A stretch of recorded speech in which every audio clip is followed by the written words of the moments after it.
اپنا پسندیدہ بندہ بناتا ہے تو وہ فرشتوں میں اعلان فرما دیتا ہے، اے میرے فرشتوں، میں اپنے فلاں بندے سے محبت کرتا ہوں، تم بھی اس بندے سے محبت کرو۔ سارے فرشتے اس بندے سے محبت کرنے لگتے ہیں۔ اس کے بعد اللہ تبارک و تعالی ارشاد فرماتا ہے، فرشتوں کو حکم دیتا ہے، اے میرے فرشتوں، میں اپنے فلاں بندے سے محبت کرتا ہوں اور تم بھی اس بندے سے محبت کرتے ہو، اہل زمین میں اعلان کر دو، زمین والوں سے کہہ دو کہ اللہ بھی اس بندے سے محبت کرتا ہے، اللہ کے فرشتے بھی محبت کرتے ہیں، تو اے انسانوں تم سب کر اس سے محبت کرو۔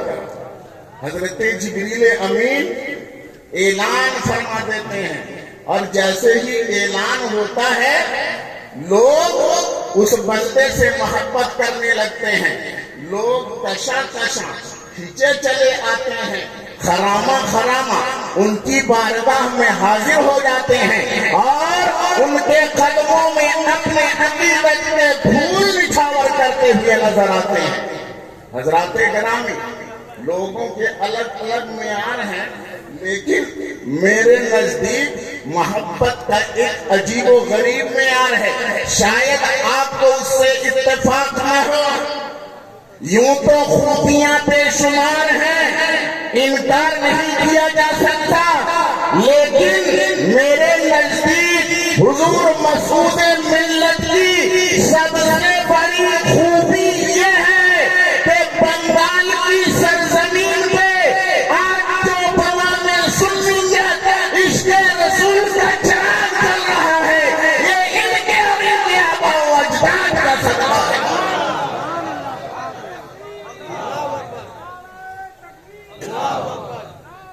رسالات حضور مسعود میاں کا دامن، حضور مسعود میاں کا دامن۔ حضرات، اللہ نے فرمایا، اے ایمان والو، اللہ سے ڈرو اور سچوں کے ساتھ ہو جاؤ۔ یہ آیت کریمہ بڑی مشہور ہے، آپ نے بہت سی تقریریں سنی ہوں گی، لیکن کچھ آج میں نئی بات عرض کرنا چاہتا ہوں مختصر سے وقت میں۔ آپ اپنے ذہن و فکر کو بیدار رکھیں، انشاءاللہ تبارک و تعالی میری باتیں سمجھ میں آئیں گی۔ زبان تو بنگلہ نہیں ہے، لیکن توڑ پھوڑ کے سمجھانے کی کوشش کر رہا ہوں۔ میری باتیں سمجھ رہے ہیں کہ نہیں؟ میں حضور کے درمیان اور آپ کے درمیان زیادہ دیر تک آڑ بن کر نہیں رہنا چاہتا ہوں۔ محترم حضرات، ایک مرتبہ درود پاک پڑھ لیں تو میں اپنی باتیں پیش کروں۔ اللہم صلی علی سیدنا مولانا محمد وعلی علی سیدنا مولانا محمد۔ اللهم صل على سيدنا ومولانا محمد معدن الجود والكرم منبع العلم والحلم والحكم وبارك وسلم صلاة وسلاما عليك يا رسول اللہ۔ میں آپ سے پوچھنا چاہتا ہوں، انسان نجات حاصل کرنا چاہتا ہے، کامیابی حاصل کرنا چاہتا ہے، آخرت کی کامیابی، آخرت میں نجات پانا چاہتا ہے۔ نجات کے لیے دو چیزیں ضروری ہیں، ایک ایمان اور دوسری چیز ہے تقوی، پرہیزگاری۔ ایمان ہو تو تقوی ہو سکتا ہے، ایمان چاہیے اور ایمان کے بعد نیک عمل چاہیے، تقوی چاہیے۔ اے ایمان والو، اللہ سے ڈرو۔ یہ بات تو سمجھ میں آتی ہے، ایمان والوں سے کہا جا رہا ہے اے ایمان والو تقوی حاصل کرو۔ جو متقی نہیں ہیں انہیں متقی بننے کا حکم دیا جا رہا ہے۔ ایمان والو تقوی اختیار کرو، متقی بن جاؤ، پرہیزگار بن جاؤ۔